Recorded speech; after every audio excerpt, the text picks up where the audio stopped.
아무리 좋은 캠핑장에 가도 비매너의 진상 이웃을 만나게 된다면 힘든 시간을 보낼 수밖에 없는 상황에 맞이하게 됩니다. 그래서 이번 영상에서는 캠핑을 다니며 만나보았던 진상, 공상을 모아 캠핑장에서 꼭 지켜야 할 매너 사항에 대해 말해보는 시간을 가져보도록 하겠습니다. 아무래도 아이와 함께하는 키즈 캠핑이다 보니 아이를 케어하는 부분에 초점이 맞춰진 부분을 이해 바라며 조금이나마 올바른 캠핑 문화가 정착되길 바라는 마음에서 이렇게 영상 제작을 했다는 점을 알아주시기 바랍니다. 다소 과격한 표현들이 있더라도 여러분들의 넓은 이해와 양해를 바랍니다. 첫 번째는 야간 매너타임 준수입니다. 대다수 야간 소등 시간 및 취침을 장려하는 매너타임을 운영 중인데 일부 캠퍼들의 매너타임 미준수로 항상 힘든 상황을 보내곤 합니다. 특히 야간 음주 소란의 경우 본인이 시끄러운지도 모르고 떠드는 경우가 많으며 아무리 본인은 소근소근 말한다고 생각하더라도 야간에 울려 퍼지는 소음은 상상을 초월합니다. 마치 자고 있는 내 귀에 대고 말을 하는 듯한 착각이 들 정도니까요. 이런 사람들이 대체 어디 있을까 싶겠지만 주변에서 정말 자주 발견될 수 있는 최고의 쓰레기 같은 비매너 유형입니다. 소금강 국립야영장에서 있었던 일인데 당시 새벽 3시까지 술 마시며 떠드는 진상녀 덕분에 죄송스럽게도 자고 있던 관리자에게 전화해 이웃의 소란에 제재를 요청했던 적이 있습니다. 건너편 아이를 데리고 온 어머니는 새벽 3시에 주섬주섬 중요한 짐만 챙겨 결국 텐트도 남겨두고 어린 딸만 데리고 부랴부랴 떠나야만 했습니다. 솔직히 저는 그 순간 바로 나가서 진상녀를 한 대 때려주고 싶을 정도였습니다. 한 사람의 소란으로 관리자, 주변 캠퍼들에게까지 얼마나 많은 고통이 전해지는지 꼭 알아주셨으면 합니다. 두 번째는 캠핑장 음악 소리와 영상물입니다. 어느 정도 매너 있는 사용은 주변 분위기를 돋구는 데도 좋지만 너무 과하게 블루투스로 음악을 틀어 소음을 유발하거나 밤새 영상물을 보며 과한 리액션으로 옆 사이트를 밤새 환하게 비추게 하고 시끄럽게 하는 유형들입니다. 저도 한두 번 옆자리에서 영상 보는 사람들에게 당해봤는데 밤새 환한 새벽녘의 여왕을 느끼며 잤던 기억이 있습니다.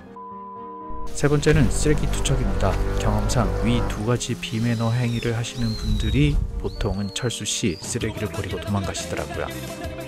정말 눈살을 찌푸리지 않을 수 없는 상황이며 저렇게 평안히 도망간다는 게 참으로 이해가 되지 않는다는 같이 온 아이들은 대체 뭘 배울까 싶은 생각도 듭니다. 요즘엔 쭈깅 혹은 플로깅이라고 해서 쓰레기 줍는 행위도 하나의 놀이문화로 자리 잡고 있던데 저희도 한번 따라해봤는데 아이 정서 교육상에도 참 좋은 것 같더라고요. 요즘엔 아예 산으로 하이킹 갈 때 쓰레기 봉투와 집게, 장갑 등을 미리 챙겨가고 있는데 우리 건강도 챙기고 지구 건강도 생각하는 좋은 놀이문화인 것 같습니다.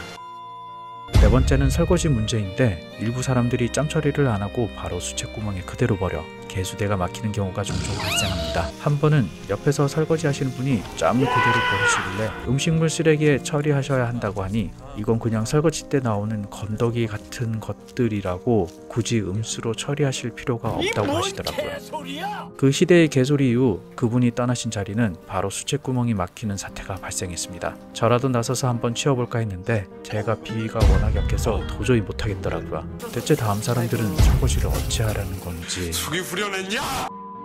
다섯 번째 비매너 유형은 담배입니다. 많이 좋아진 상태이긴 하지만 성수기 시즌엔 별의별 사람들이 다 와서 그런지 덕주에서 어떤 분이 운치 있게 담배를 물고 통기타를 치시는 걸 봤습니다. 또 다음 날에는 청소년인지 대학생들인지 인근 수련원을 온 건지 한꺼번에 와서는 화장실 앞에서 우르르 열댓 명이 담배를 피고 유유히 사라지더군요. 그 이후 정들었던 덕주와는 영원히 빠이빠이. 여섯 번째 비매너 유형은 스트링줄인데 사이트에는 각자 쓸 수 있는 영역이 정해져 있잖아요. 그런데 스트링줄을 사이트 밖으로 길게 빼서 길까지 침범하는 경우가 있습니다. 이럴 경우 길을 다니는 아이들이 걸려 넘어져 치명상을 입을 수도 있는데 넓게 쓰고 싶은 사람의 마음은 이해하지만 왜 이렇게까지 주변에 심각한 피해를 줄 수 있는 행동을 하는 걸까요?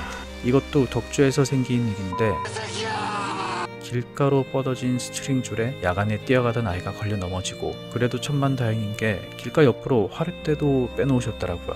넘어지면서 화롯대로 넘어지지 않은 것만 해도 다행이라 생각하며 우는 아이를 데리고 얼른 자리를 빠져나왔습니다. 일곱 번째도 덕주에서 본 케이스인데 사실 이런 건 덕주에서 처음 봤습니다. 예약을 안 하신 행락객들이 메뚜기처럼 빈 사이트를 사용하다가 예약자가 오면 자리를 비켜주는데 또르르 또 다른 빈자리를 찾아가더라고요. 아니면 사이트와 사이트 사이의 공간에 아예 돗자리를 깔고 라고? 자빠졌네. 고기를 구워 먹고 노시더라고요. 야영장 입구의 주의 표시는 아무래도 무용지물이 된 듯합니다.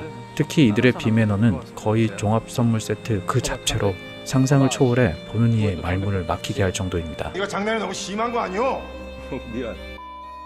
여덟 번째 비매너 케이스는 노상방뇨인데 어떻게 이럴 수가 있냐고요. 이게 무슨 소리야? 솔직히 제가 목격한 것만 수차례 되는 듯합니다.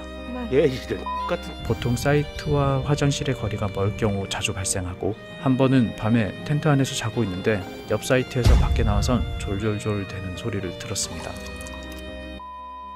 아홉 번째 유형은 사이트 침범입니다. 짐을 옮기면서 잠시 침범하는 거야 봐줄만 하지만 먼 길로 돌아가지 않기 위해 굳이 사용 중인 사이트를 가로질러 가는 경우가 있습니다. 특히 현타가 올 정도로 힘들었던 경우가 덕주 야영장에서 벌어졌는데, 그동안 여러 번 방문하며 봐뒀던 A79가 계곡을 오르내리는 게 귀찮았던 사람들이 돌담길을 올라 저희 사이트로 가로질러 가는 상황이 발생했습니다. 박스나 행거 등으로 길을 막아두니 텐트 안으로 들어가서 통과해버리시더라고요. 하루 동안 거의 100명이 넘도록 사이트를 넘나들었고, 밤이 되도록 저희는 불쑥불쑥 나타나는 사람들로 인해 노이로제에 걸릴 정도가 되었습니다. 하지마 이 새끼야! 작성하다 보니 저도 약간 현타가 오는데요. 이유는 소소한 내용을 적어보도록 하겠습니다. 화롯대는 이동 보행자가 잘 다닐 수 있도록 안전한 곳에, 화롯대가 허용되는 곳에서 이용을 해주세요. 매번 데크나 잔디 등이 까맣게 그을러진 걸 보면 가슴이 아프더라고요.